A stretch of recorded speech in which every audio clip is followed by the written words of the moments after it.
earlier this week, we covered a story involving a gun fanatic from Florida who was unfortunately shot by her 4-year-old son in the back of her truck.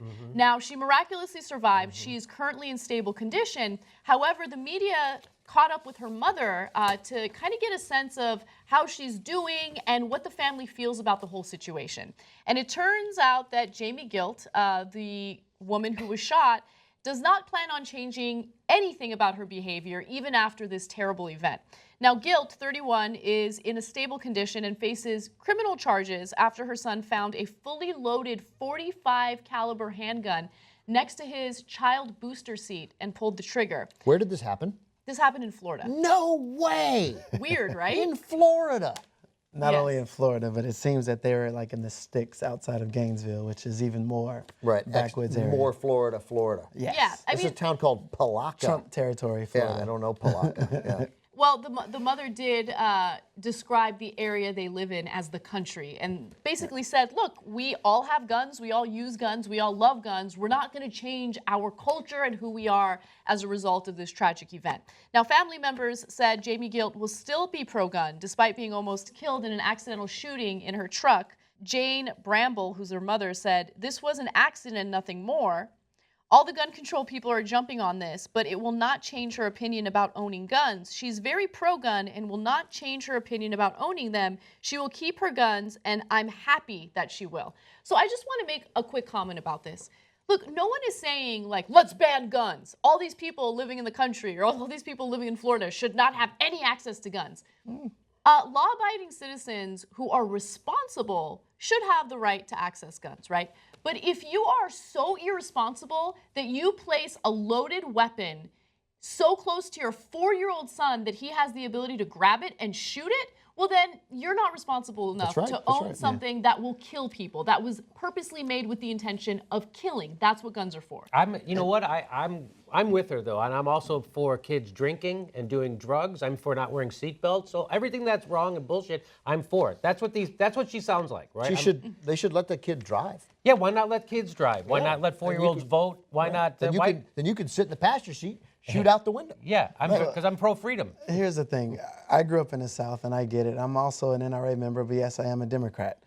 She is guilty of being careless. Now, there's a thing that I definitely believe in, the right to bear arms and having guns. However, you have to be responsible in where you carry the guns. Now, I'm not sure what the Florida laws are, because each state says you have to carry it in the glove compartment. You can't carry a gun with the magazine in it. It has to be separate. It just depends on the laws. However, she is just guilty of being dumb. No question. Yeah, she got a great name. If you could really prosecute her for being dumb, she needs to get the best possible situation for that. So I mean, like I said, what about this? So you're in the NRA. Would it be reasonable for a law to pass? And obviously, no one is, again, as Anna said, nobody's talking about passing a law. Unfortunately, nobody's talking about passing a law that would restrict gun ownership to that extent. A different world. That's not the country we live in. I get that. But could this family, as a result of this, be banned from owning a gun for 5 years? Like, that strikes me as that's a punishment. They would feel that. That strikes me as no, reasonable. You leave a gun in the car for a 4-year-old to pick up and shoot himself or him, and thankfully no one was killed here. You can't own a gun until 2025. Some significant. That I'm all for. Just like DUIs or anything else, when they say you can't operate a vehicle, they take your license. Yeah, your gun license should be revoked for having something, this tragedy happen. What if the kid turned the gun around and shot himself? Yeah, that's exactly right. Thank God that didn't happen, right? But usually when these issues come up, and I mentioned this when we originally covered the story, the debate immediately goes to both extremes, right? You have the gun advocates wanting to, protect their rights to own guns, and they don't want any regulations. Let's loosen regulations. That'll keep everyone safer, even in situations like this. And then you have non-gun advocates saying, no, we need to ban, we need to make it harder to get these guns.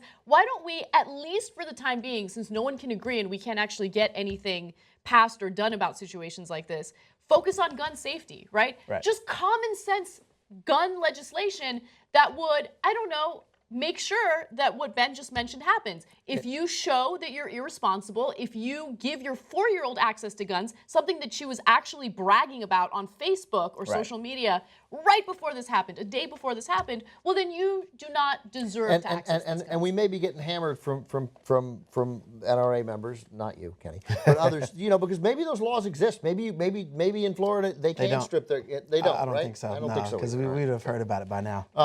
So obviously, I don't know what the rules are here, because the fact of the matter is accidents like this are going to happen. We can increase the punishment for when accidents happen. But An accident is if you trip and your gun goes off. An accident isn't if you leave it on the back seat. Okay, criminal negligence. Criminal carelessness, criminal negligence. When it happens, we can make a punishment for that more extreme. That's not going to change any of the psychopaths getting guns, or just slightly unhinged or angry that day people or that week people from getting guns and murdering. And the NRA would point out there already are laws to stop that. Those are really what we need to talk. This story, while tragic, is separate from the mania of mass shootings that we experience. Of course, and also as a parent, I mean, the negligence goes to another level. The type of gun that they're describing has a safety on it. So why wasn't the safety on? So in addition to it being loaded and in the car and access to the 4-year-old, the safety was off. Right. So she's the worst advocate for pro guns in the world. She would be the worst.